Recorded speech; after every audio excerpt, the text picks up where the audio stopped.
existe um bom argumento pra gente impedir que isso aconteça, ele está bem na nossa frente, hein? Tá legal, vamos entrar lá? em 1, 2, 3. Nossa, cara. Olha isso. Mesmo lá de cima não dá pra ver como é íngreme. Que loucura, hein? É? Nossa. Eu tava chutando. Quanto eu falei? 5 ou 6 metros? Você falou 5 ou 6 metros. Adivinha? Deu 5. Viu quanto deu o diâmetro?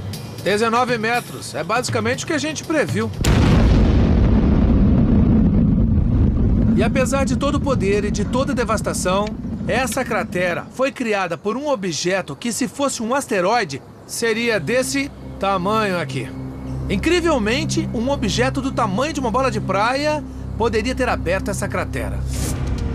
E como o nosso experimento foi feito em escala, o asteroide verdadeiro seria 40 vezes maior.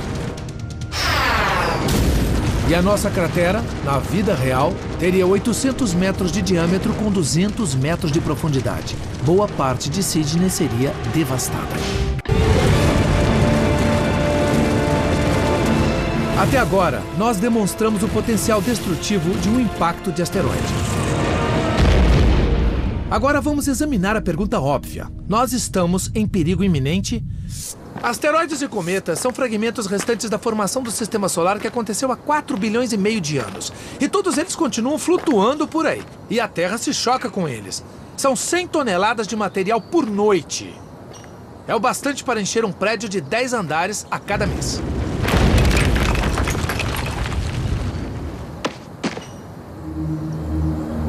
Mas a maioria de nós nem nota esse show de luzes porque a Terra é enorme. Então tudo isso fica espalhado por dezenas de milhões de quilômetros quadrados. O uso disseminado de câmeras de vigilância nos deu uma visão melhor desses impactos espetaculares. Claro, espetaculares quando não nos atingem. Em 1490, astrônomos chineses relataram uma chuva de pedras caindo do céu que matou 10 mil pessoas.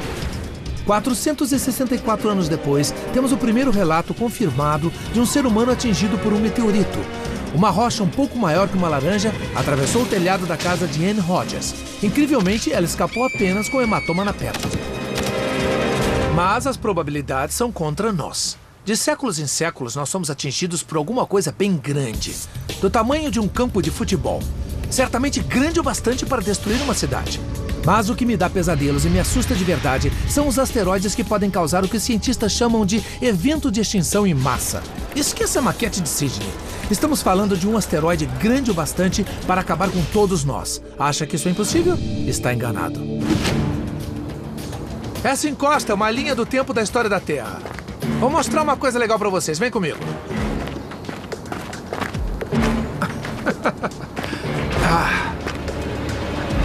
Cheguei. Esse é o limite KT. O limite KT é uma linha de divisão geológica entre os períodos Cretáceo e Terciário. Olhando aqui, desse ponto para baixo, temos dinossauros e poucos mamíferos. Desse ponto aqui para cima, não temos dinossauros e os mamíferos dominam o mundo. Então, o que quer que tenha acontecido bem nesse ponto foi o que erradicou os dinossauros. O evento que aconteceu nesta faixa estreita de rocha mudou a evolução num piscar de olhos. E hoje, os cientistas acreditam que há uma única explicação clara.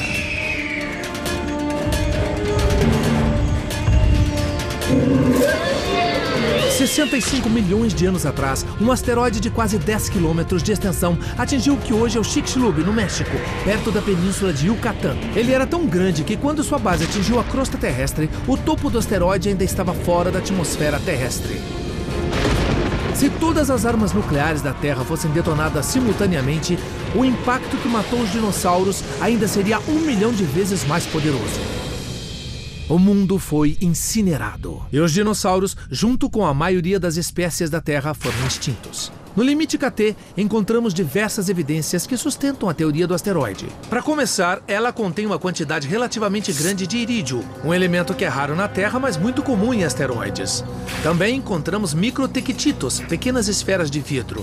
Elas surgem quando um asteroide atinge a Terra, comprime a areia e transforma a areia em vidro. Esse material é espalhado por todo o planeta. Também temos o chamado quartzo de impacto. Quartzo que foi encravado a uma profundidade muito maior do que qualquer coisa na Terra conseguiria. Nem um vulcão seria capaz. Tudo isso indica uma presença de um asteroide nesta camada. E o limite KT não se encontra apenas na península de Yucatán, onde o asteroide caiu. Os geólogos encontraram o mesmo limite em muitos sítios da América do Norte, nas principais bacias oceânicas e até na Nova Zelândia. O impacto foi literalmente um evento global. E como um astrônomo, isso me dá um arrepio na minha espinha. Porque depois de algum tempo, e se não fizermos nada a respeito, isso vai acontecer de novo. O relógio cósmico está andando. E não é uma questão de se, mas de quando. Nós temos o destino da nossa espécie e do nosso planeta em nossas mãos. E se não acreditam em mim, por que não perguntam para ele? Ah, não dá, ele está morto. Mas se não fizermos nada para evitar essa ameaça, são os nossos ossos que vão estar ali. Digamos que amanhã de manhã os astrônomos avistem um asteroide do tamanho de um prédio vindo em direção à Terra. Nós estamos prontos para entrar em ação. E fazer o quê, exatamente? Esse é o problema. Nós não temos um plano, não temos a tecnologia necessária para enfrentar essa ameaça. Mas tem uma coisa que temos de sobra: armas nucleares.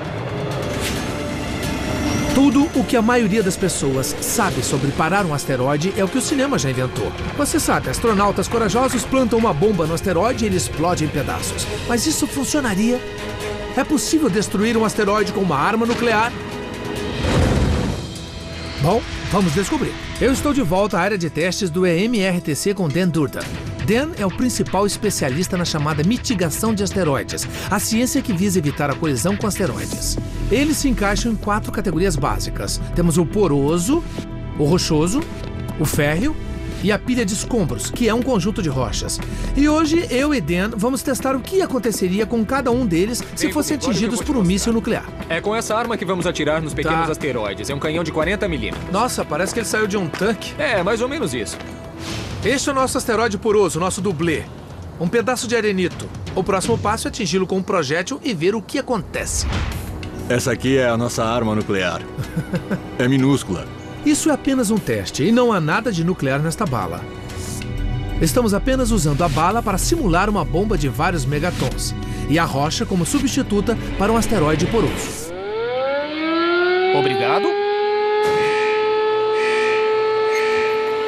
Nos filmes, a bomba despedaça o asteroide. Vamos ver o que acontece na vida real. Certo, lá vai. 3, 2,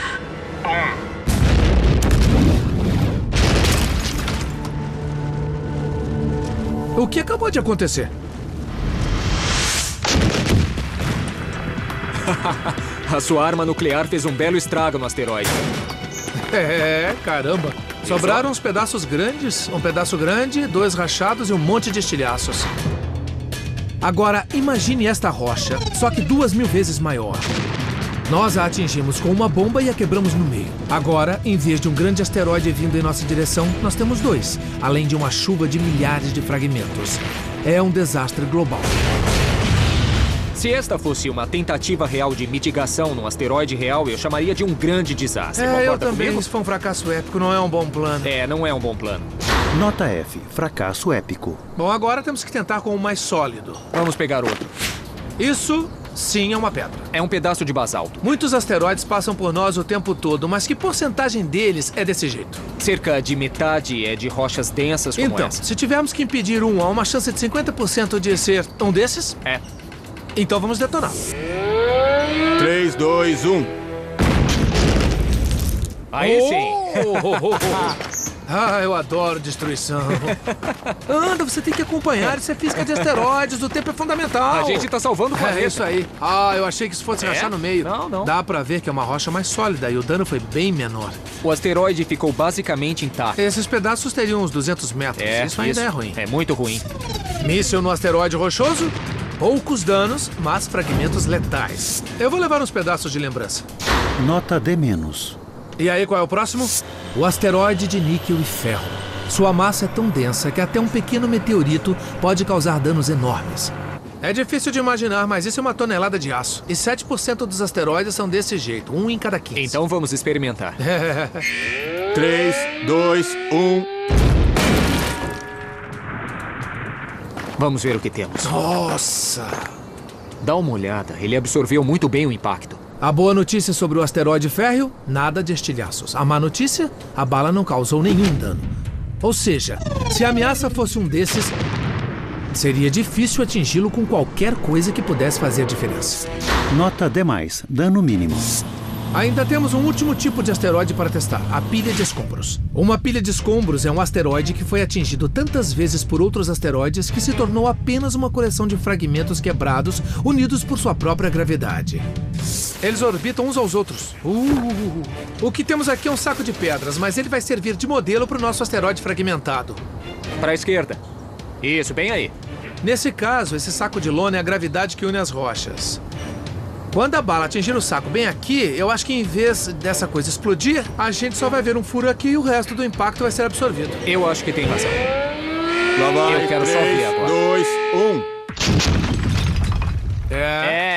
1. Pois é isso. A gente demonstrou exatamente o que tinha previsto. O impacto destruiu a pedra que foi atingida, mas o resto da pilha de escombros nem chegou a sentir o impacto.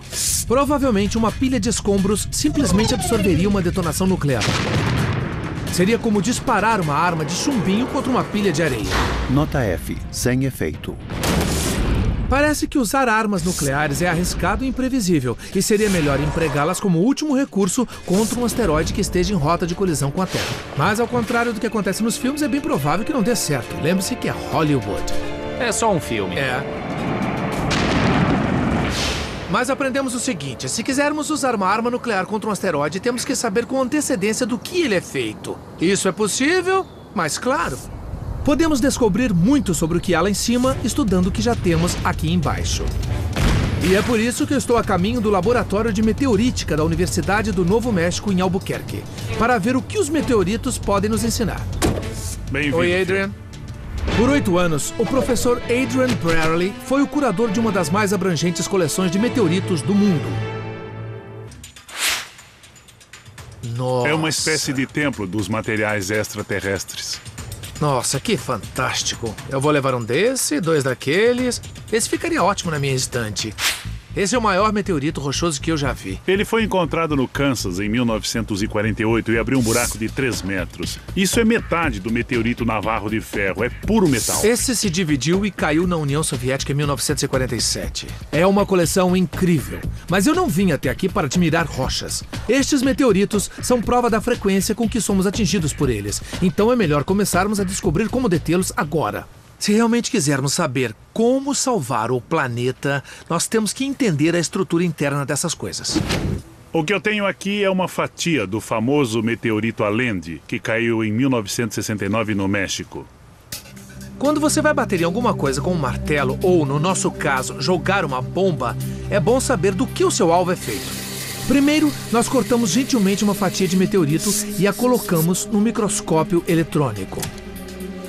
O que vemos são anéis, todos interligados. E nós temos um